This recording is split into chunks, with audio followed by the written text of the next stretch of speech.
भारतीय real estate बाजार ने नई सरकार का खुलकर स्वागत किया। अच्छे दिन आने की उम्मीद में इंडस्ट्री में पॉजिटिव सेंटिमेंट्स की लहर दौड़ उठी है। अगले 3 महीने में प्रॉपर्टी मार्केट में सुधार होगा और कीमतें बढ़ना दर्ज की जा सकती हैं। मोदी वेव का जादू देश के रियल एस्टेट बाजार पर भी छा चुका है। एनडीए को पूर्ण बहुमत मिलने से इंडस्ट्री के दिग्गजों ने न सिर्फ बधाई दी है बल्कि बड़े बदलाव की उम्मीद भी जताई है। जानकारों का कहना है कि नई सरकार के आने से अच्छी इकोनॉमिक ग्रोथ होगी और बिजनेस एनवायरनमेंट में भी सुधार होगा। प्रॉपर्टी बाजार का हाल लंबे समय से बेहाल रहा है। ऐसे में नई सरकार के आने से जानकारों को अगले 6 से 12 महीने में पॉलिसी और कंज्यूमर लेवल पर बेहतर बदलाव होने की उम्मीद है। Regulator, single window clearance, affordable housing projects में बढ़ोतरी, एफडीआई जैसी कई चुनौतियां नई सरकार के सामने होंगी। लेकिन इंडस्ट्री को पूरी उम्मीद है कि नई सरकार इन सभी मुश्किलों का समाधान जरूर निकाल पाएगी। बीजेपी का रोड इंफ्रास्ट्रक्चर पर भी खास ध्यान रहता है। जानकार कयास लगा रहे हैं कि बीजेपी अपने स्पेशल प्रोजेक्ट गोल्डन क्वाड्रिलेटरल को नेक्स्ट लेवल पर ले जाएगी। साथ ही टियर 2 और टियर 3 शहरों की रोड कनेक्टिविटी में भी सुधार लाने की कोशिश करेगी, जिससे रियल एस्टेट बाजार में भी बढ़त देखी जा सकेगी।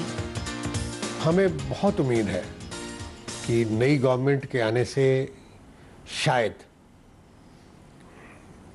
ये बात को मोदी गवर्नमेंट इस बात को इन डेप्थ से देखेगी कि इस सेक्टर को कैसे रिवाइव किया जाए।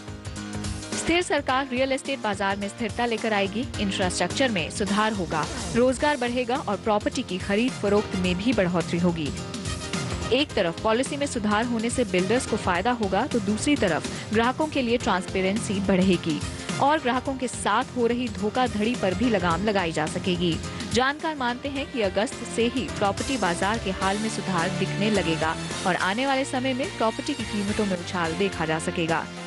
जिस तरह से मोदी जी का रिकॉर्ड रहा है गुजरात के अंदर ओवरऑल डेवलपमेंट, तो सबसे ज़्यादा उनकी जो वहाँ पर जो इनिशियली जब उन्होंने अपने पहले जब वो मुख्यमंत्री बने, दूसरी बार बने, तो सबसे ज़्यादा जोर उन्होंने इंफ्रास्ट्रक्चर पे दिया है। नई सरकार से सभी की उम्मीदें बहुत ज्यादा बढ़ चुकी हैं। अब देखना ये होगा कि ये सरकार लोगों की कसौटी पर खरी उतर पाती है या नहीं, रियल एस्टेट बाजार को इंडस्ट्री का दर्जा दिला पाती है या नहीं। अंकिता चतुर्वेदी, जी मीडिया।